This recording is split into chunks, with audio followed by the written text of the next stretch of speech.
साहब, अगर हम बात जिस तरह सलाहियत की कर रहे हैं, आपने भी देखा कि टूर्नामेंट में बड़े ऐसे फैसले भी हुए जो एक्सपेक्ट नहीं किए जा रहे थे। अगर हम इब्रार के साथ गए तो हमने इब्रार को मतलब मौका ही नहीं दिया कि वो परफॉर्म कर पाते।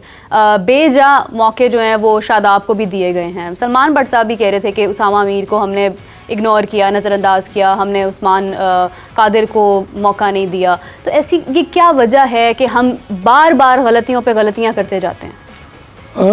देखिए, जो जिसको पसंद होता है उसको प्रमोट उसकी बात करता है, बिल्कुल। वो तो इसमें भी देख रहे हैं आप। लेकिन बात ये है कि देखें कि उस्मान कादिर का नाम लिया, हाँ ना, कितों आ गया। तो देखिए बात ये है कि देखिए अच्छे बॉलर तो हैं ना, अभी ये बात हम कर रहे हैं, अच्छे सारे ही होते हैं ना, उसके बाद तो क्राइटेरिया भी आपने मीट करने हैं।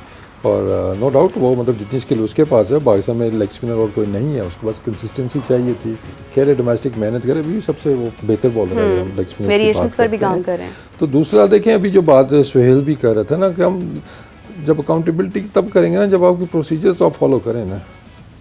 अब ये तो नहीं आप सब आए आप जरा सेलेक्शन कमेटी को चेयर कर लें, कल से आप ये टीम बना दें, महीने बाद हमारा वर्ल्ड कप है, या कोच है गैरी को जिसने लिया कुछ दिन पहले लिया है, तो एक दिन पहले आप कोच को फ़ोन करें जी आपको हम हेड कोच लगा रहे हैं, हाँ। तो ये आगे आपका इवेंट आ रहा है, तो वो जादू की छड़ी तो कोई नहीं है, हाँ, बिल्कुल। चले आप अगर लगा भी रहे हैं, आपकी प्रोसीजर होगा ना, आप बिठाते हैं जी ये हमारा स्ट्रक्चर ऑलरेडी है, यहाँ हम चीज़ें लैग कर रहे हैं, तो आपके पास इसका क्या सोल्यूशन है, आपका क्या विजन है, अगर आप एज ए कोच आते हैं आप क्या लेके आते हैं, तो वो प्रोसीजर फॉलो नहीं अभी किए जा रहे। देखिए मैं फिर मिसाल देता हूँ कि जब मानी साहब का दौर था, जब मैं हायर हुआ था नॉर्दर्न का कोच, तो 6 बंदों की कमेटी ने मेरा प्रॉपर एक इंटरव्यू किया था, 2 घंटे का, अपना चीज़ें उन्होंने बताई, मेरे से विजन लिया, क्या देख रहे हैं, क्या प्लान्स हैं आपके, ये चीज़ें।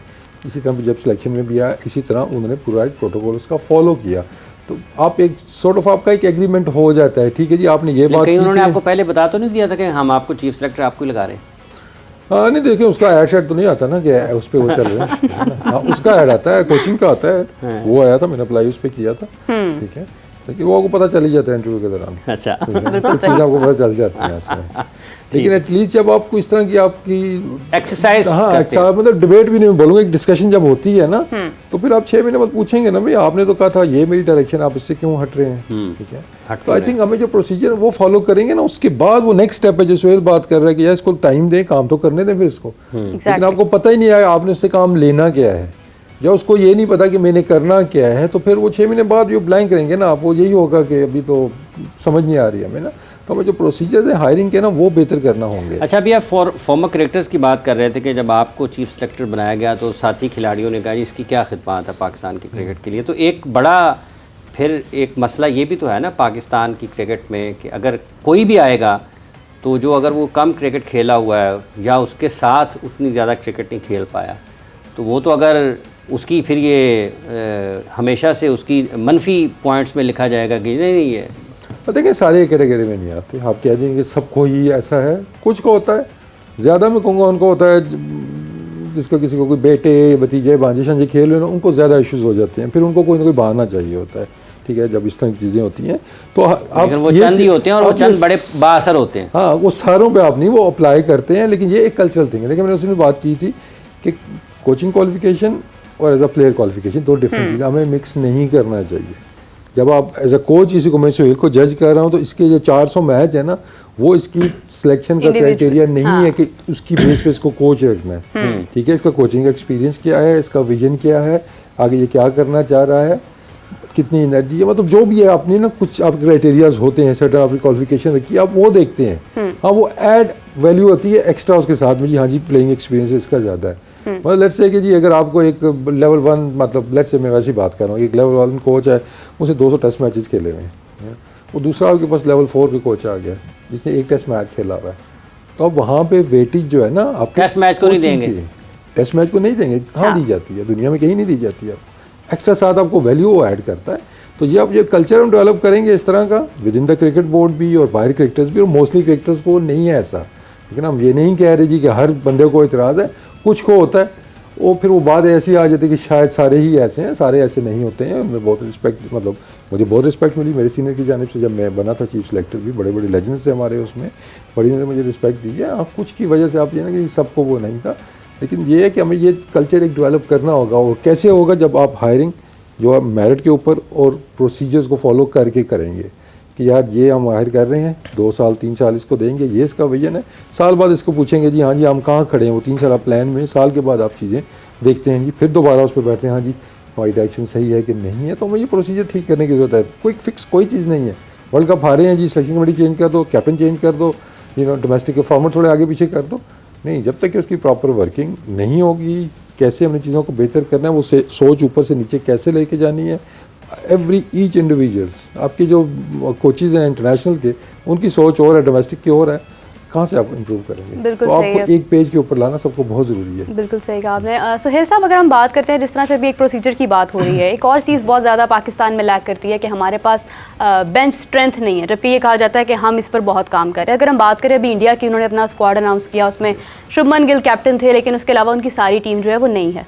हम ऐसा नहीं करते हैं, हमारी हर फॉर्मेट की हर जगह पर हमारी वही टीम है, तो हम क्यों नहीं इस पर काम करते हैं कि हम भी एक अपनी टीम तैयार करें। न्यूजीलैंड की एक तीसरे दर्जे की टीम पाकिस्तान आई और पाकिस्तान को 2 मैचेस उन्होंने हरा दिए, तो हमारे पास क्यों इसकी रिप्लेसमेंट मौजूद नहीं है।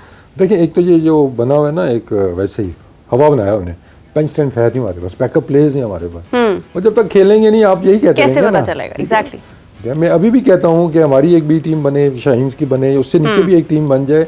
ये जो न्यूजीलैंड की टीम आई थी या यूएसए की टीम है, इवन हमारी नेशनल टीम को वो टफ टाइम देंगे, वो हरा देंगे इनको, खेलने दें उनको मौका दें आप। टीम पर बात ये है ना कि आप आगे मैंने बात की अथॉरिटी की, कि मैं अगर चीफ सिलेक्टर हूँ, मेरे पास कितनी अथॉरिटी है, या अगर है तो मैं उसको मनवाता कितनी हूँ। बिल्कुल सही। अगर मैं चीफ सिलेक्टर हूँ और मुझे लग रहा है कि जी न्यूजीलैंड की बी टीम या सी टीम जैसे आपने जिक्र किया, या मेरी टीम जिम्बाब्वे जा रही है, तो मुझे अपनी अथॉरिटी यूज़ करनी चाहिए कि यार नहीं, मैंने यंग लड़कों को भी ग्रूम करना है। ठीक है, रिजल्ट्स मैटर, मैं नहीं कह रहा कि आप पूरी की पूरी टीम नहीं भेज दें, आप मिक्स करके लड़कों को भेजते हैं, कुछ सीनियर्स को आप रेस्ट दे देते हैं, कुछ को भेज देते हैं, कुछ साथ जूनियर को बीच में ब्लेंड करके तो आप साथ भेज देते हैं। आपकी डेवलपमेंट ऐसे ही होती है। इस तरह के टूर्स आप, खासकर जो बायलैटरल सीरीज़ होती हैं, चलें आईसीसी के इवेंट्स या जो एशिया कप वगैरह हम खेलते हैं वो तो डिफरेंट है ना, जो बायलैटरल सीरीज़ होती है ना, उनकी वैल्यू इतनी ज़्यादा नहीं होती जो एक आईसीसी इवेंट की होती है। तो ये एक अपॉर्चुनिटी, बाकी टीमें इसको एज ए अपॉर्चुनिटी लेती हैं। बिल्कुल, उनके प्लेयर्स नहीं कहते कि जी हमने अपने रिकॉर्ड्स भी बनाने हैं, हमने हर मैच खेलना है, फाइनेंशियल लॉस होगा। बोर्ड को स्ट्रांग होना चाहिए, देन वही बात सिलेक्शन कमेटी को स्ट्रांग होना चाहिए, कोच को स्ट्रांग होना चाहिए कि यार हमने डेवलपमेंट की तरफ भी देखना है। बिल्कुल। तो जब आप वो बात हम वही कर रहे हैं ना, विजन की, आपके पास विजन होगा, आपका ये माइंड होगा, तो आप इम्प्लीमेंट करवाएंगे। दुनिया में कहीं नहीं होता आजकल में, आप देखें पहले होता था कि आपकी वही एक टीम जो है वही सर्टन प्लेयर्स खेलते रहते थे। आजकल में आप देखें कि हर टीम की 2-2 उन्होंने स्ट्रेंथ अपनी बनाई हुई है। अगर कहीं पे आपको लगता है कि सीनियर्स को रेस्ट चाहिए, या आपको एक कंपैरेटिवली हल्का, जैसे जिम्बाब्वे विद ड्यू रिस्पेक्ट, या कोई हल्की टीम के खिलाफ आपकी सीरीज है, तो आप अपने लड़कों को चांसेस देते हैं।